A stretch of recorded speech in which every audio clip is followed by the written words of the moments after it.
Hello, my fellow seekers. Welcome to Into the Work, therapy for empaths, seekers, and the intuitively driven, where you have front row seats to therapy sessions and expert interviews that will help you define the important work that you're here to do. So I guess you actually have something better than front row seats. You practically have a seat on my couch. That's right, you will have unrestricted access to actual sessions with real people, exploring real life issues. You will continue to be inspired by powerful conversations with experts and healers that might just share exactly what it is that you need to hear to get unstuck. I am Michelle Pauverman. I am a recovering people pleaser and former anxiety-driven empath, turned now mostly grounded psychotherapist and intuitive coach. I have been helping people for almost 20 years manage their limiting beliefs and anxiety to finally stop the self-sabotage and step into their gifts. I created this podcast, Into the Work, to give you a place to learn more about yourself and give you actionable strategies to finally move those roadblocks holding you back so you can go for what you want. Above all else, my hope is that this podcast is a catalyst for your awakening.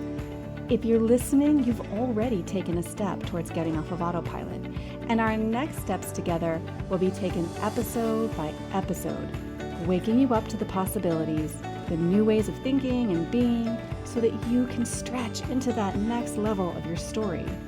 The spark has already been lit, and my friend, this is a journey from spark to brilliance. So together, let's light a fire.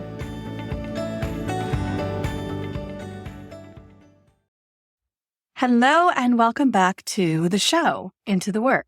We today are talking about people-pleasing. And I'd like to help you figure out where you are on the spectrum of people-pleasing.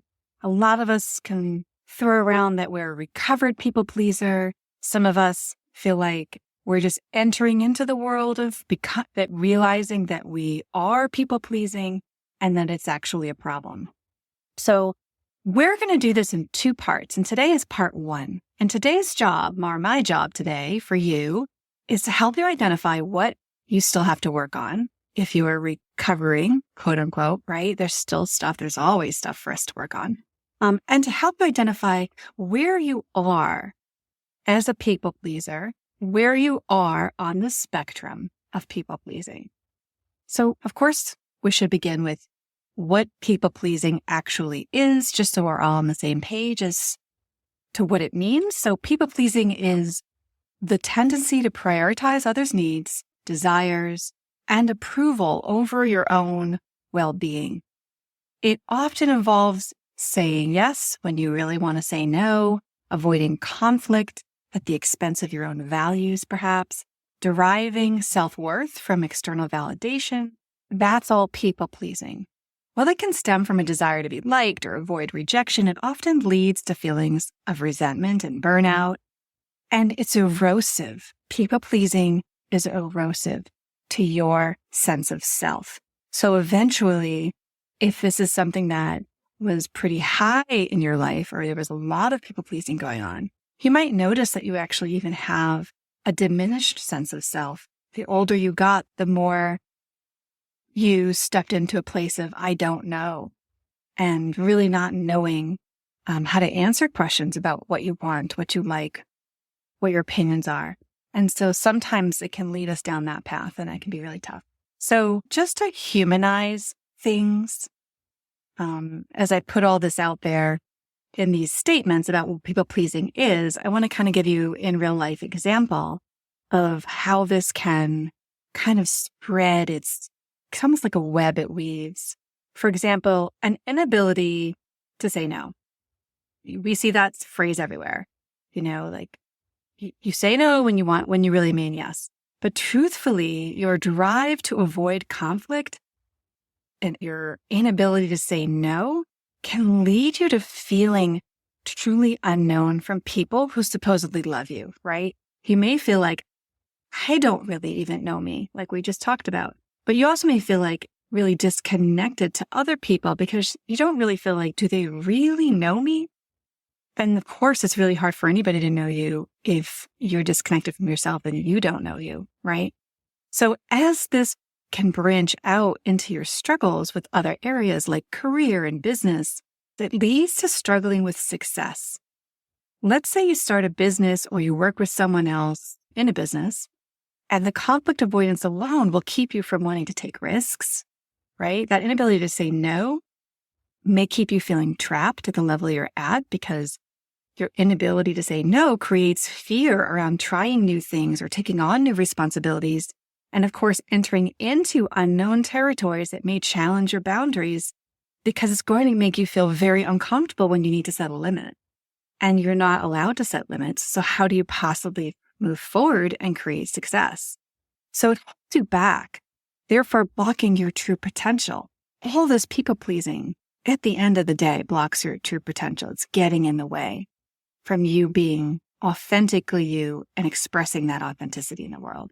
So a statement like, you have a difficult time saying no is actually pretty loaded.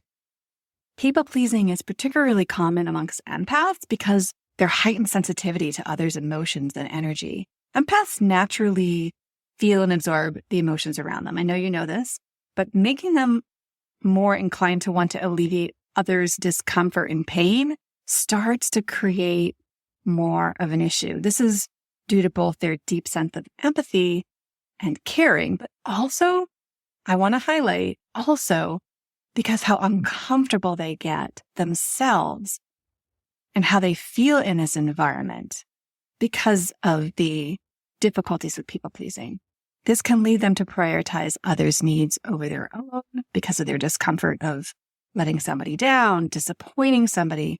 They often fear causing distress or disappointment and feeling really uncomfortable.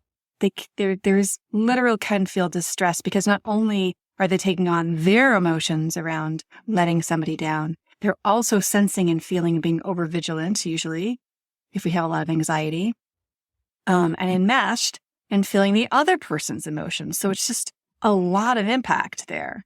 Additionally, because empaths have such a strong desire to avoid conflict and negativity that's just so exhausting to their nervous system, this can push them towards people-pleasing behaviors. So it's happening.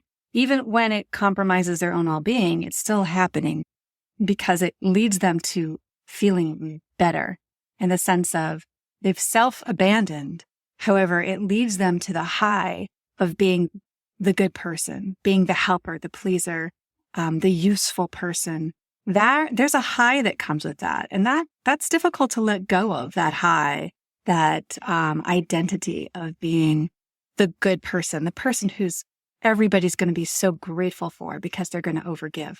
And so that actually can make it very difficult to step away from people pleasing, even just losing the identity of being that special person. But over time, this just creates patterns of self-sacrificing and boundary erosion as empaths strive to keep the peace and ensure that everyone around them is happy. It's super erosive. So many people don't realize that people pleasing is at the root of many of people's issues with anxiety. Because while it's a simple 2-word statement like people pleasing, like I said, it casts a web. It can really impact lots of parts of your life and connects to a lot of issues you might be facing, but you're not saying, oh, my people pleasing is the problem. And there are lots of doors into the problem, right? There's lots of ways to go in to solve a problem. However, people pleasing and healing that does have a ripple effect. So I'm going to define the spectrum of people pleasing because today is all about getting you to understand where you're at now.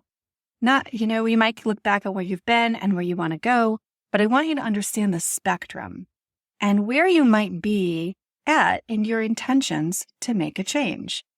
You might have fallen asleep at the wheel a little bit, and that's okay. I do that all the time. You might have, taken a break from recognizing this stuff about yourself, and you've been gliding for a while, and it's been creeping back in, and you haven't noticed it. So this is going to help you recognize if, in fact, you still have work to do, and bring to your conscious mind where you are and where you want next for yourself. This 2-part series is going to do all of that. So I created a framework to help represent the spectrum of people pleasing and what the spectrum can look like.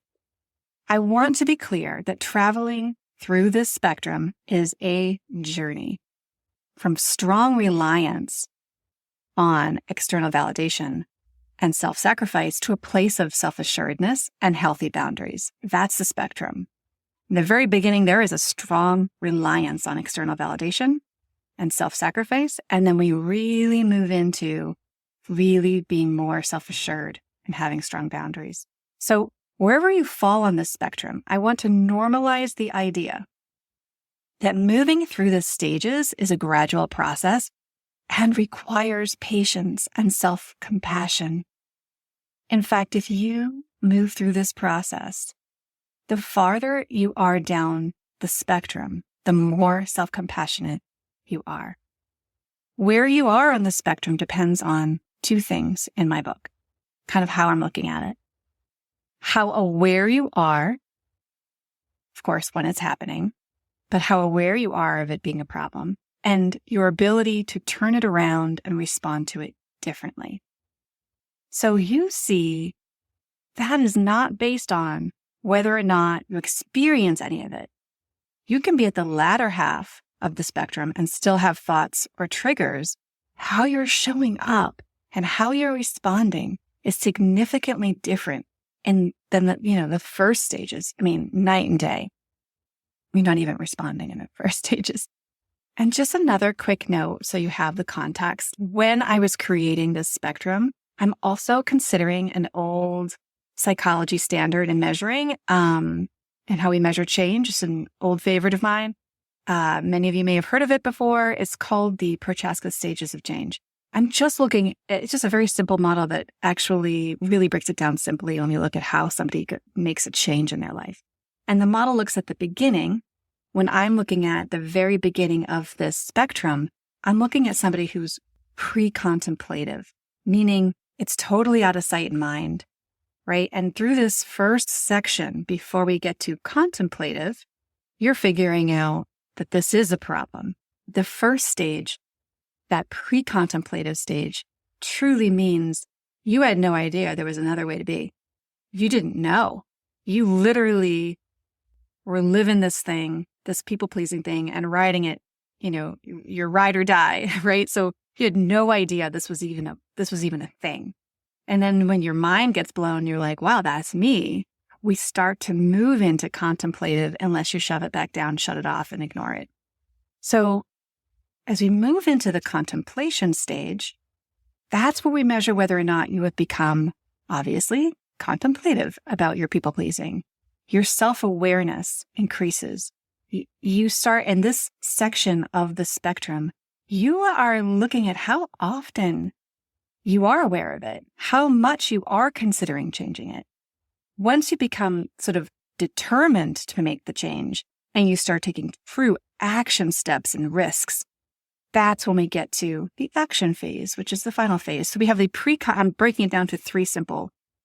There are a few more we could work with, but three simple steps. That's the pre-contemplative. I'm just figuring this out, into contemplative when you are recognizing this as a problem, and then you're diving in and learning. And then the action phase. So we're going to step into each so you can understand it a little deeper. And then when we really nail this, we're going to understand next, we're going to apply part 2 to understand what your specific triggers are. Understand specifically what it is you need to focus on so that you can heal this once again. So the beginning phase of the spectrum, the pre-contemplative phase, you are listening here today. And maybe if you're this person and you're on the very beginning, you're listening here today and thinking, this sounds a little bit like me. So you're going to start to bring this to your consciousness. Your awareness is going to start to peak a little bit. And if you're in the beginning phases, you're either going to shut it off because unconsciously you're just not ready to hear it. You're not ready to take this on. It's too much. Or you're going to think, wow, this sounds like me, but you never labeled it before. You thought you were doing what you were supposed to be doing to be a good human. And you didn't connect your anxiety, resentment, and burnout with people-pleasing as a root cause. And because you're so attached to being nice, and the idea of stopping people-pleasing would make you feel selfish, mean, and cold, you will have a hard time moving through that struggle in order to move forward, because it is literally not how you've ever acted before. It will be a major breakthrough for you to feel safe in ending your people pleasing. When you feel safe, that's when you're going to know, like, oh, I can do this. This is okay. This is what I do. And you can get there and feel so much more joy and so much more at ease and peace within yourself. So as a beginner, your people pleasing definitely potentially is having an aha moment right now, as you're going to hear it. And especially in part 2, you're going to really hear what's going on with you. And it's going to bring in some awareness that will bring in some discomfort. But the aha moment really hits you when you start to believe, and this will shift you into the contemplative phase. You will actually really be contemplating it and moving into research phase when you hear me say more than once and you really start absorbing the fact that when you stop your people pleasing, when you realize that you're actually safe in doing it, you start to realize you are more generous, more loving, more authentic, more connected when you stop and have stronger boundaries. But you are just not there yet in that awareness. Some indicators I have for each one, you're just starting to recognize. And of course, it's a spectrum. So this increases as you go through the first phase. You frequently prioritize others' needs over your own. You struggle to say no. You often feel guilty or anxious when setting boundaries. Your self-worth is heavily tied to others' opinions. It can make or break you. You may not yet fully understand the impact this has on your mental and emotional well-being. The mindset that you have as you move through this phase, you're becoming more and more aware that people-pleasing is a problem. As you're moving towards the next middle half of the phase, which is going to be more contemplative, you're starting to identify there's a problem, but you haven't yet developed the tools or confidence to change these behaviors. So it can make it feel even worse to realize the problem, because you start to realize how much you're doing it and you don't know how to change it. So I just want to identify for you. And this really goes the same as you move into the contemplative phase. It's still true that you likely will, if you don't already, feel really anxious about this or it can just make you feel more and more uncomfortable because, as I said, you don't have the tools for it yet. And you're going to feel like, oh my God, this is literally woven into my being. I do this everywhere. It starts to feel a little overwhelming to feel like, oh my gosh, every part of my world I look at, I'm doing this. And maybe it's not that scope of range. Maybe there's specific relationships you do this in, and there's others that you don't, and you feel like you just really need to hone in on your personal triggers and what triggers you and understanding where it comes from. But that'll all be the contemplative phase. When you start doing that, you're moving into the next phase of things. Now, here you are in this next phase, the middle portion of this range, right? So you are thinking about this. You have hit the stage where you are even possibly very overwhelmed, as I said. The more you realize this is an issue for you and you still don't have the tools to change it, it can kind of go either way. You can either kind of break you and make you feel more anxious and you find yourself seeking help, or you go the lone route. You get mired in it all, and it's much harder to find your way out of it and to get to the next phase of it, to heal it, because it is hard to do all alone. There's a lot of resources, and so maybe this is a stage you're tapping into those resources. Because it's rooted in your self-worth, changing it is very uncomfortable. It can feel risky to your relationships. So, of course, you're going to feel more anxious. I tend to work most with people at this phase of their journey as well as the upkeep part, but this is definitely where you are potentially, as I said, seeking help. So maybe you're signing up for a course on boundaries, or you're reading a book and you are listening to podcasts and you are becoming your actively starting to engage with it in a way that you're doing the research. That's how I look at this phase. Are you still in this researching phase? You're gathering information. You're making the choice. And this is where you come up to the next phase, is where you make the choice. You become determined. You recognize there's no other way for me. I have to change this. I have to start dabbling in this. I need to really surround myself in this so that I can really have it help me change.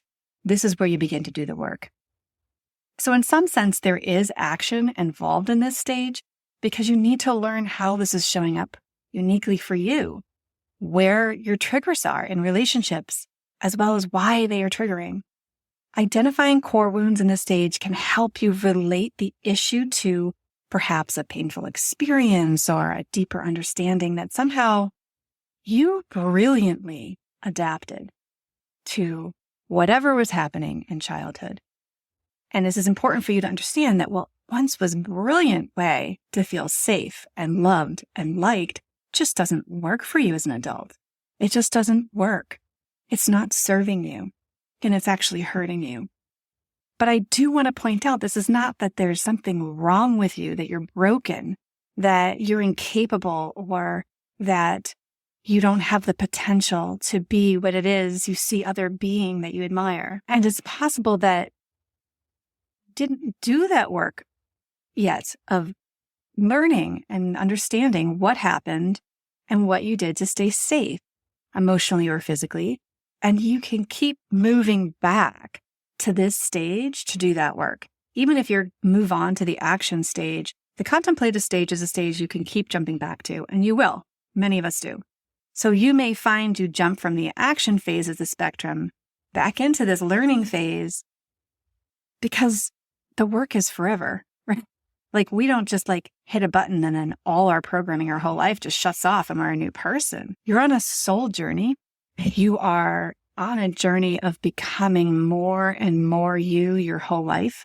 And some of us want to get to that sooner. We want to be and live in our bodies, in ourselves, with more brilliancy, right? With more love and light. And for it to be, I know myself, I accept myself, and I'm safe with myself. And that safety brings in your ability to really make changes in this. So part of it is doing the research. I do believe that a lot of us, even myself, we skip the hard stuff. I can't tell you how many workbooks I've downloaded. I'm like, right? Great questions, but I'll get to them later, And because, sitting down and doing the hard stuff, identifying some core wounds and things like that, understanding what my story is, what my unique impression of this is, so that I can understand when it's coming up for me, oh, that's just this. And I have a very clear way to heal that. And I understand how I need to talk to myself about it. I understand how I need to show up for myself differently because I understand the story.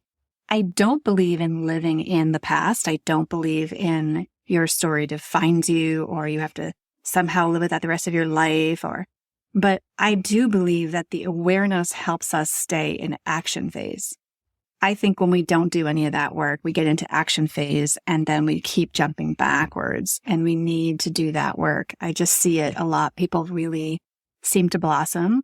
And when I'm working with people, when they really identify their story in it, it really allows them to develop the compassion they need to do the things they need to do to move forward and to heal it. So we look at the middle of the spectrum during this contemplation phase. As you move through it, certainly when you get to the end of this phase, you are actively working on looking at changing patterns, right? You've started setting boundaries, maybe just dabbling, right? Because you're moving into action phase next. You're saying no a little bit more often. You've learned some words to use, language helps. This is still feels uncomfortable. It's uncomfortable still, just to be clear. You're more aware when you're compromising your values and needs, and you're doing it. And you're going to fall, you're going to fall down. You're going to make the mistakes and keep repeating. And then you're going to get stronger and stronger if you stick with it. But you're beginning to practice self-compassion when you do it. And this is the key, folks, to when you can actively really move into action phase, and kind of really when you're picking up speed with this is when you really have a lot of self-compassion, self-acceptance. It's okay. Things can roll off your back. You're just getting better and better at it. So however, you might still seek external validation. You might still feel guilty when you prioritize yourself. That does not preclude you from moving into action phase. Those things still can be happening. They're still happening, honestly. And the mindset that you're still in the thick of the learning portion of the work. So balancing between old habits and new, healthier behaviors is starting to show its way. You might experience internal conflict as you challenge long-held beliefs about self-worth and relationships. All of it is a learning process. This whole thing is a learning process. And to be honest, I'm glad I'm a people pleaser, because having to work on this and heal myself has been so deeply rewarding. Doing this work is part of my life's work, right? So when you look at this as, wow, what's wrong with me? Why am I this way? And you sort of lean into feeling like something bad has happened to you, or this is, you're broken, or that victim sense, right? That you can look at this as a gift, that doing this work is such a beautiful gift because it's going to bring in such beautiful things into your life. The mindset, again, you might experience some internal conflict as you challenge a lot of these long-held beliefs. And this is when you're moving into action phase. And, you have long-held beliefs about self-worth and how it gets defined in your relationships. All of it is a learning process and a healing process. And so you might be in this phase for a while before you really can say, yeah, I'm in action phase. And by the way, I call the action phase the end of the spectrum, the action relapse phase. And that's because relapse is research. And we know that when we look at human behavior and when we try to change something and we have relapsing happening, and we know that that's just research. And you are formulating at this point your unique medicine to heal the issues through all the research. You've done a lot of self-research. You've kind of done this work, maybe to therapy again, wherever you're accessing this information, and you understand where this comes from and the flavor of how it shows up in your life, your own unique experience in it. You've become a little more intimate with it. You're starting to be curious about that. You've continued to build stronger boundaries. That's your goal. And now it's very different in the beginning of the phase until you make your way through this phase of action relapse. But you are strengthening your self-worth in this process. This phase can feel a little grueling at first because you're doing more action steps that might disappoint others, let others down, or generally piss people off. There are a lot of people in your life, potentially, that really make out with you being a people pleaser. They really make out with it. It really serves them. And so this can just feel like such a punch to the gut when you disrupt that. But over time, you keep practicing until it doesn't feel like practice. It feels real. It feels authentic. And you are less attached to other people's response to it, more in tune with your own responses, your own internal experience. You've lived through that part, and now it's becoming easier and easier as you moved towards that end of the spectrum. And then, of course, the end of the spectrum, you can flop back to contemplation and move yourself back into action again because you've relapsed. It's likely, and this becomes scary to us because of the deep connection and attachments we have to other people and our relationships and our achievements and the environment around us telling us that we are okay. We have such deep attachments to that. And if you don't build the self-worth while you try to do these things, you're not going to be able to do them, or it's going to get real painful.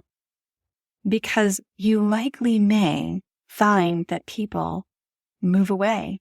You might find that your relationships do change when you no longer tolerate something that you once tolerated.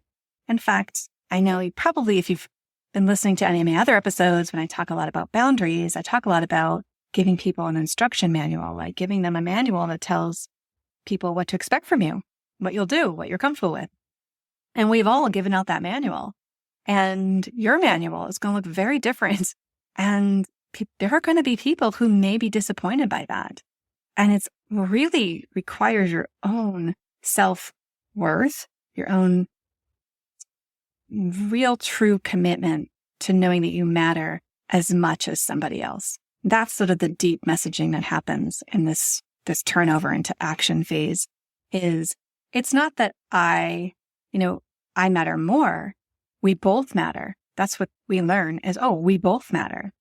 And how can I compassionately come into this with us both mattering? And that really turns into the action phase when you're setting boundaries. Is really, how do I obsess over this? How do I obsess over I can matter as much, right? So that I can actually show up in it, because otherwise the absolute easier path is for you just to go back to people pleasing.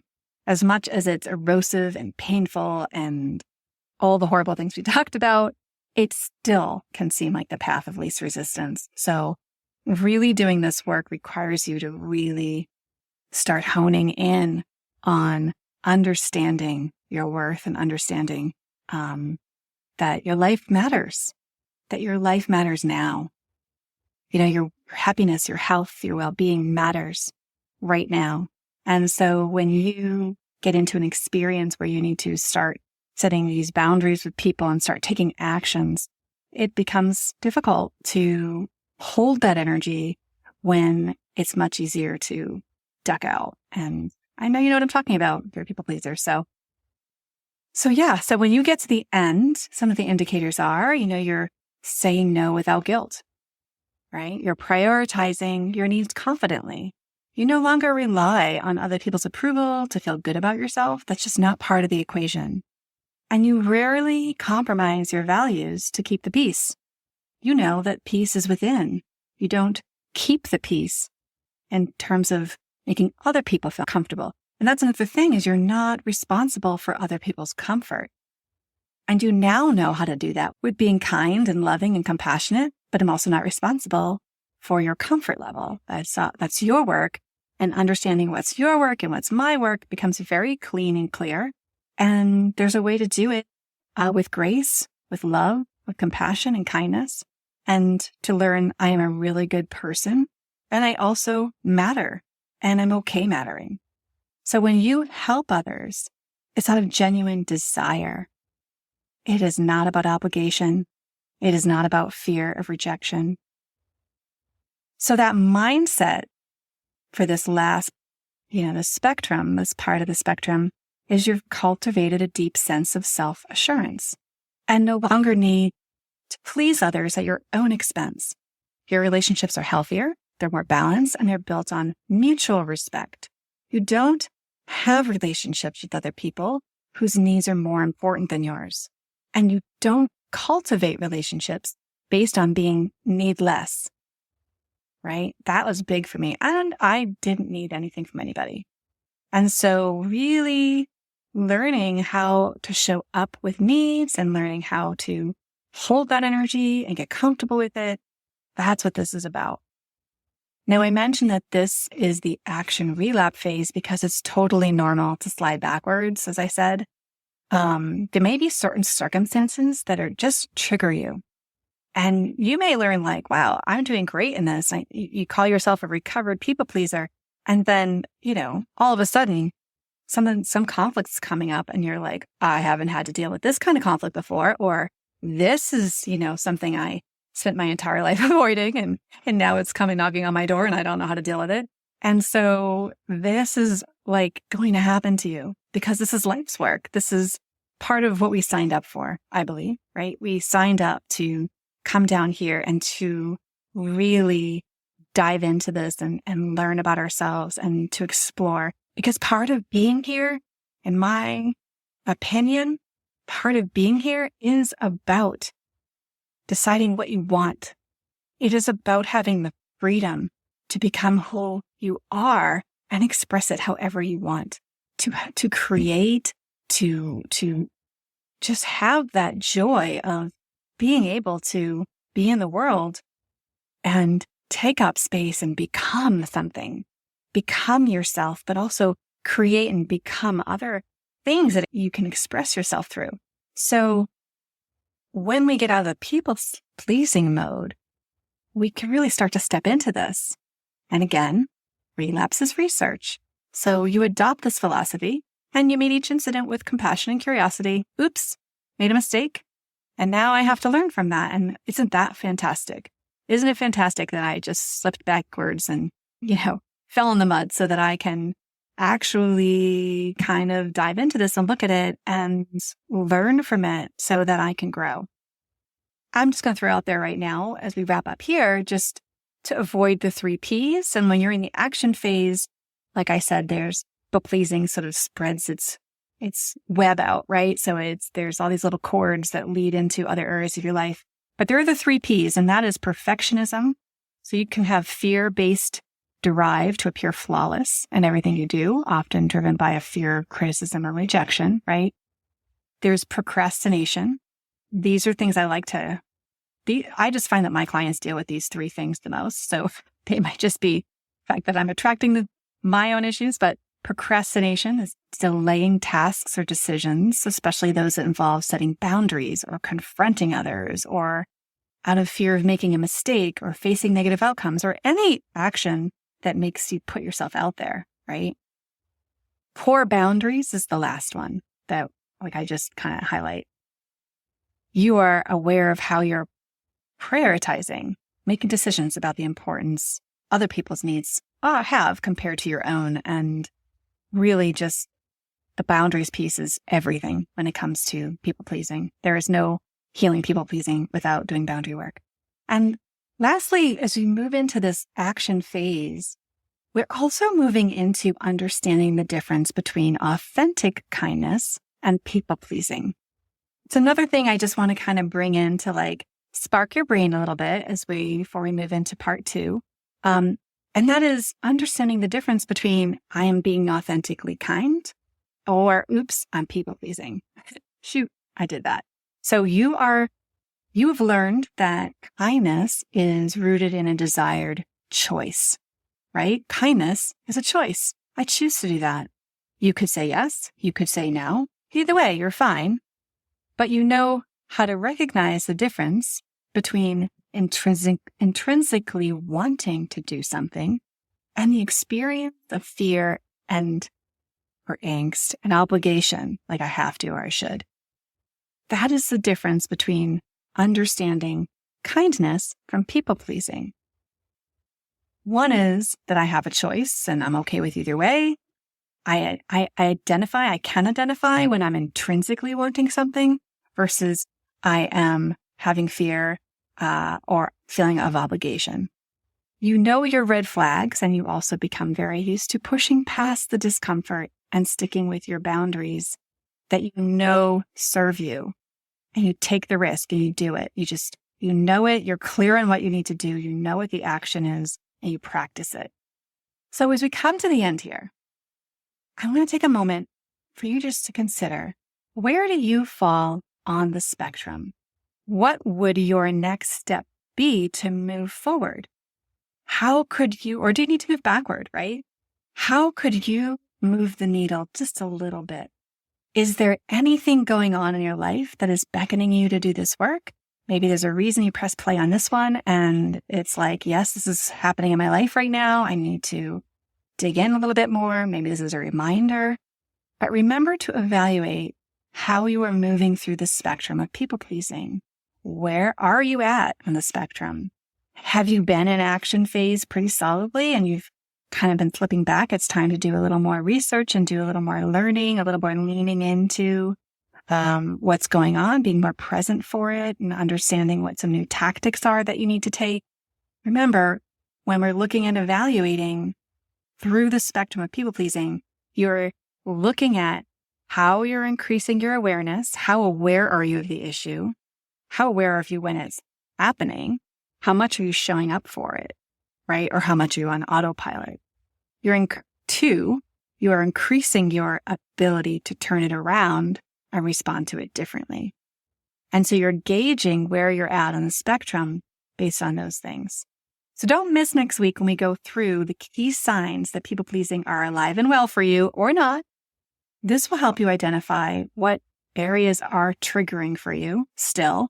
This way you can know that if you still have work to do and if there's something calling you right now, we can help you identify where you should focus your energy, because we know that your time and energy is very important. So thank you so much for listening this far. As always, I wish you well for the week, and I look forward to talking with you next week. Bye for now.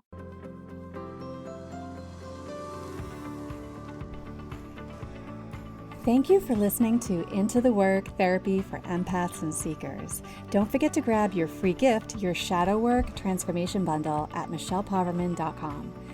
I've included everything you need to get started to break through the patterns of self-sabotage and finally start to heal the parts of yourself that are getting in the way of truly reaching your potential.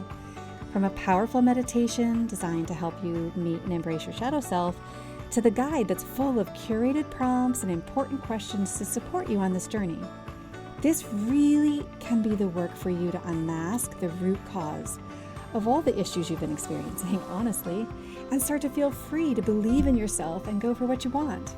The link for this free bundle is in the show notes. And if you like this episode, I would be so grateful if you could take a moment and rate, click and follow, and leave a review. Of course, you can always follow me on socials at Michelle Poverman. And keep in mind, as you embark on your journey from spark to brilliance, remember, the universe is always conspiring in favor of your awakening. Everything that's happening is in support of you lighting your own fire within. So until we meet again, may your path be well lit and your heart be guided. Shine bright, seekers. Until next time.